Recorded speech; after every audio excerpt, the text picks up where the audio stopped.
반갑습니다. 네, 반갑습니다, 민우님. 네. 먼 길 오셨어요. 여기가 어디죠, 준범님? 여기 서울의 숲 카페. 서울의 숲 아니고 서울 숲. 아, 서울 숲. 네, 이렇게 하니까 마스크 끼니까 표정이 안 보여.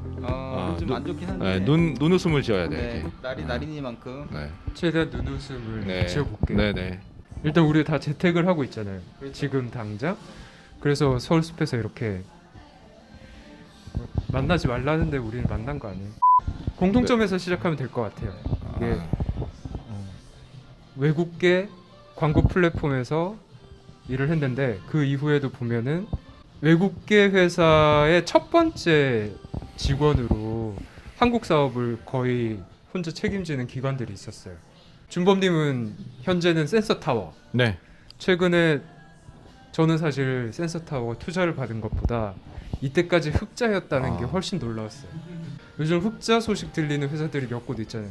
티몬, 뭐 토스, 패스트 캠퍼스. 그게 모르겠어요. 저는 실제 사업하시는 분들한테는 더 클 것 같긴 한데 적자를 하다가 흑자가 된다라는 거는 뭔가 모르겠어요. 너무 클 것 같아서 준범님은 일단 그 네. 소식을 언제부터 알고 계셨는지, 그 소식이 얼마나 어떤지, 준범님한테 이게 뭔지. 원래 센서타워가 처음부터 흑자였다라는 건 알고 있었어요. 조인할 때부터. 근데 이제 그런 최근에 흑자 전환을 했다라는 업체들이랑의 좀 차이는 저희는 그냥 완전 처음부터 흑자를 계속 유지를 했어요. 덜 감동적이네. 네, 원래 계속 흑자였어서 뭐 사업이 흑자 내려고 하는 거 아닙니까? 당연한 거 아닙니까? 그렇긴 한데 이제 일단 성장으로 해가지고 마켓 쉐어를 먼저 채운 다음에 그 다음에 이제 흑자를 내는 그런 것도 많이 있고 또 이제 투자자들이 그런 걸 원하다 보니까. 근데 이제 투자자들이 없었어요. 저희는 거의 시드 투자밖에 없었고 시드 투자 받고 지금까지 지속을 한 거예요. 일단 창업자들이 돈이 좀 있군요. 아니요, 그렇진 않아요. 그렇진 않고 대학 졸업하고 일을 조금 하다가 창업을 둘이 시작해서 뭐 큰 돈이 필요 없었죠. 그리고 그 원래 엔젤 패드라고 Y 콤비네이터 수준의 엑셀러레이팅에 참여를 했어요. 그때 같이 배치에 참석한 회사들 중에 거의 유일하게 수익이 있었던 회사였거든요. 그때부터 수익이 있었었죠. 그때는 ASO 회사였어요. ASO 툴을만 제공했던 회사였어요. ASO가 뭔가요? 검색 최적화. 앱스토어 검색 앱스토어 검색 최적화. 네. 그렇군요. 앱 N이랑 센서타워랑은 누가 먼저 시작한 거예요? 기능이 많아요. 상품이 여러 개인데 그 중에 어떤 거는 저희가 먼저 한 것도 있고 어떤 건 에베니가 먼저 한 것도 있고 그래요. 근데 브랜드 인지도가 왜 이렇게 차이가 많이 나는 거예요? 그죠. 이제 바꿔가야죠. 왜죠? 먼저 시작해서 그런 거예요? 왜냐면 특히 아시아 국가에 더 그런 게 아시아에서는 거의 7년 동안 에벤이 많이 있었어요. 그렇기 때문에 세뇌가 될 수밖에 없죠. 몇 명이에요? 저희요 70명? 7, 80명 돼요. 그러면 계속 흑자였던 회사가 이게 적은 돈은 아니잖아요. 이런 투자를 받는다라는 거는 시장에 어떤 메시지일까요? 그러니까 지분을 거의 다 파운더 두 분이 갖고 계셨어요. 희석이 된 거지 엑시스는 아니잖아요. 둘 다죠? 현금화 하는 것도 엑시스라고 하죠. 네, 현금화 하지 않았을까 싶어요. 왜냐면 저희도 좀 해줬거든요. 일부. 네. 근데 뭐 그런 의미에서 저도 약간 좀 이제 센서타운 얘기를 넘어가고 그런 면에서 좀 궁금한 게, 우리가 이제 인생 역전을 하려면 우리가 당연히 이제 창업하고 그러면 가장 좋지만 좀 힘들고 이런 식으로 굉장히 얼리 스테이지 회사에 들어가서 뭐 이제 스톡을 좀 받아가지고 그걸 이제 엑시스를 하든 뭘 그걸 뭐라고 부르든 그렇게 하는 것이 또 좋은 방법이잖아요. 어떻게 해서 일단 센서타워랑 연결이 되신 거예요? 회사 고르는 방법. 그러니까 회사 고르는 방법은 근데 고르는 게 아니고 일단 좀 알고 그쪽에서 와야 되는 거 아니에요? 저는 먼저 어프로치 하는 스타일이에요. 근데 니네가 한국 지사 없는데 내가 한국 지사 만들어줄게 이런 식으로. 그런 식이죠. 센서타워도 그렇게 먼저 말씀을 하셨어요. 네. 앱러빈도? 네. 우와. 그렇게 해서 먼저 제안을 해서 먼저 제안했는데 그때는 안 뽑는다 그랬어요. 그러다가 이제 나중에 이제 한국 지사 열어야겠다. 그러면서 인터뷰 보면서 이제 저도 너도 인터뷰 할래? 그래서 했죠. 너무 멋있다. 그렇게 될 수도 있는 거군요. 저는 저도 잠깐 뭐 지사장 비슷한 걸 했었는데 저는 어프로치가 와가지고 왔는데 저는 그 당시에 이모빌 다니고 있었나? 그럴 거예요. 아마 이모빌에서 바로 갔죠, 그죠? 근데 잘 다니고 있었는데 이모빌 만족스럽고 그다음에 그 너무 자주 이직하면 좀 그러니까 좀 싫어 이거를 한 거의 1년을 했어요.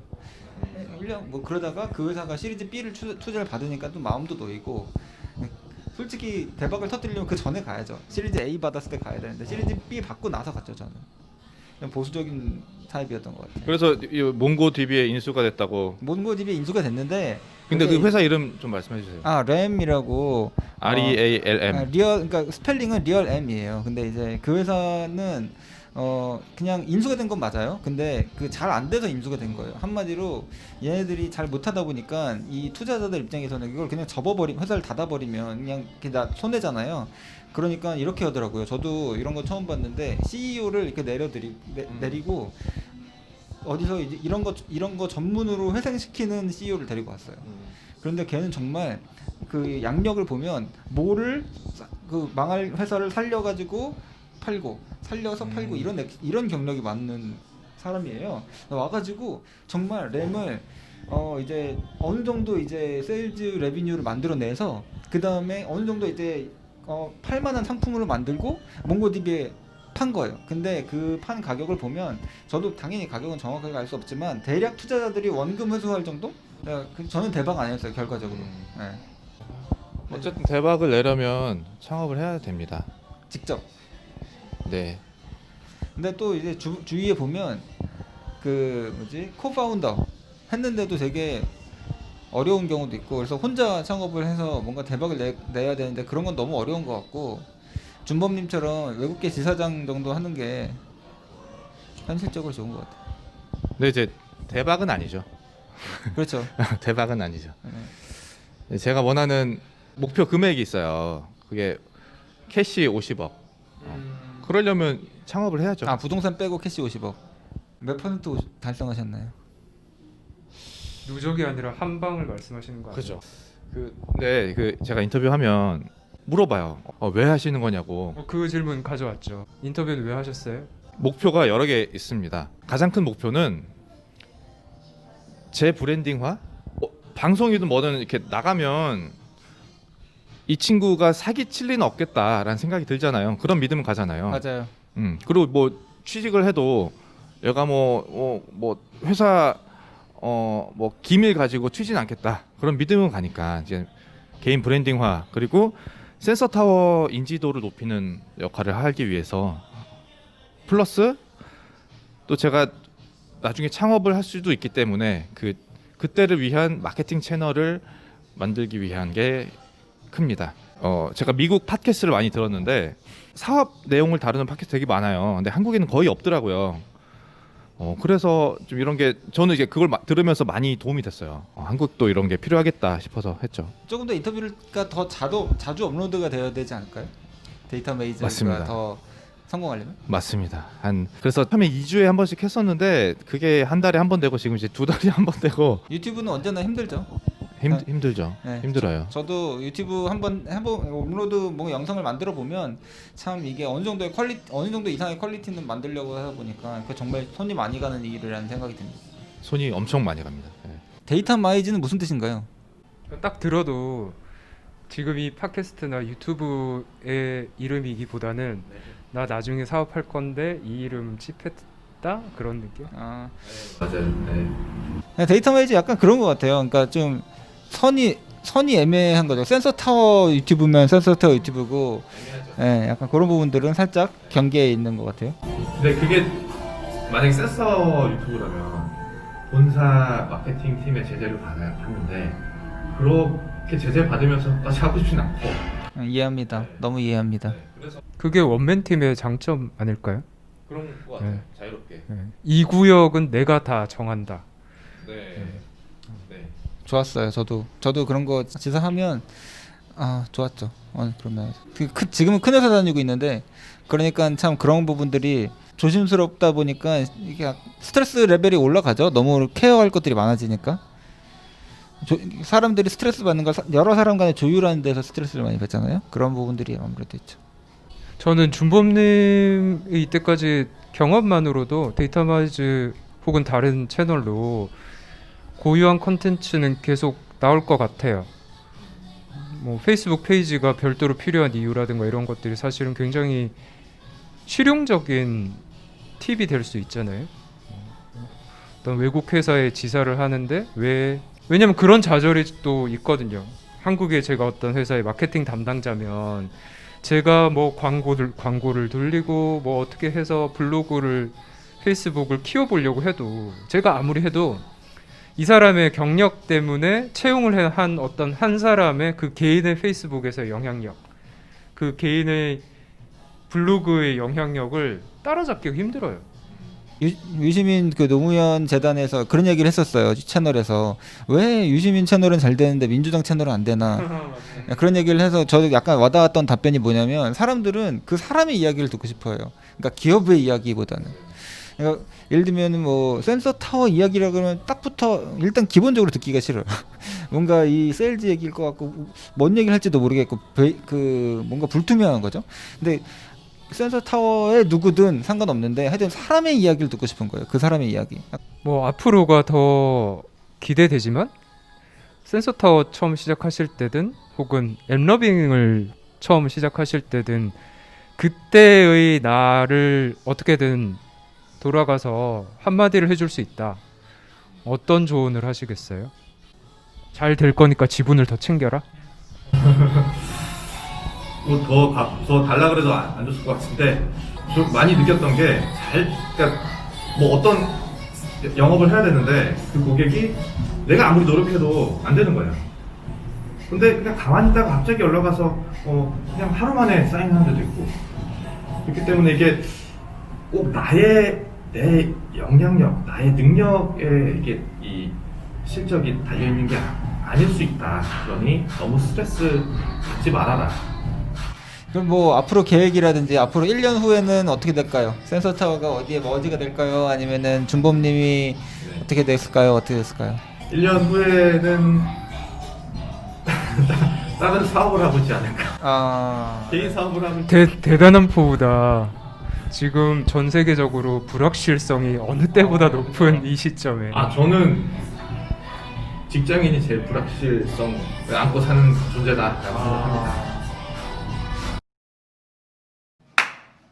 그 센서 타워 보도 자료 나오는 거는 네, 힘을 따로 쓰시는 거예요? 아니면 얻어 걸리는 거예요? 얻어 걸리는 겁니다. 네, 아무것도 안 하고 있습니다. 대박. 네.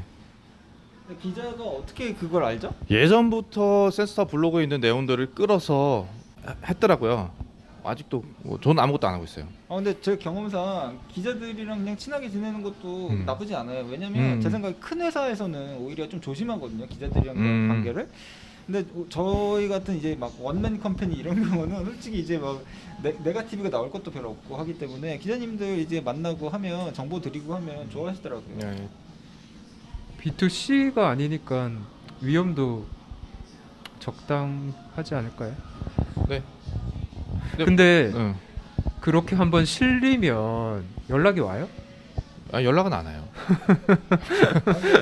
확실히 기사에 나오는 거랑 안 나오는 건 차이가 있죠.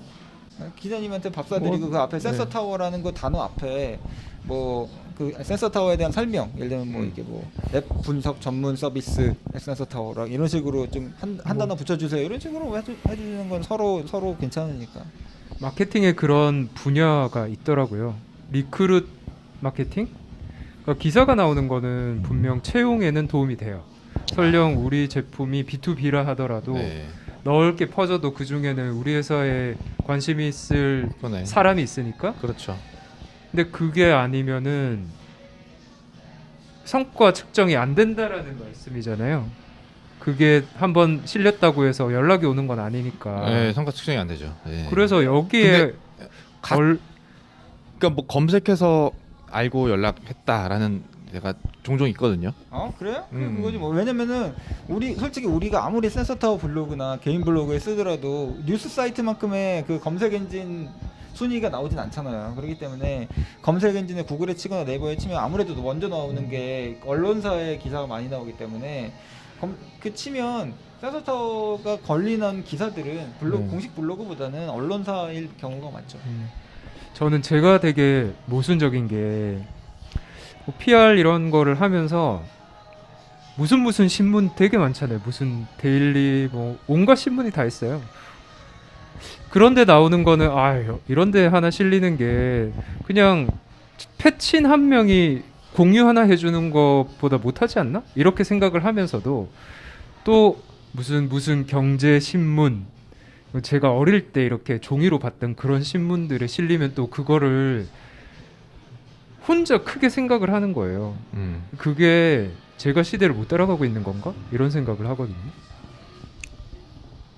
그거 부모님한테 자랑하기 위해서. 근데 확실한 거는 그 정말 이 마케팅 채널이라는 거는 너무 다양하고 그런 것들을 다양하게 공략하는 것은 너무 기본 중에 기본이잖아요. 멀티 채널을 이제 공략해야 되기 때문에 뭐 온라인, 블로그, 페이스북, 트위터 어느 정도는 다 뭐 당연히 다 좋게 운영해야 되지만 깔아놓는 거는 의미가 있는 것 같아요. 그 중에서 신문사, 그러니까 언론사라는 거는 당연히 그 중에 메이저 중에 하나이기 때문에 중요 채널 중에 하나죠. 인력과 자원이 있으면. 그렇죠.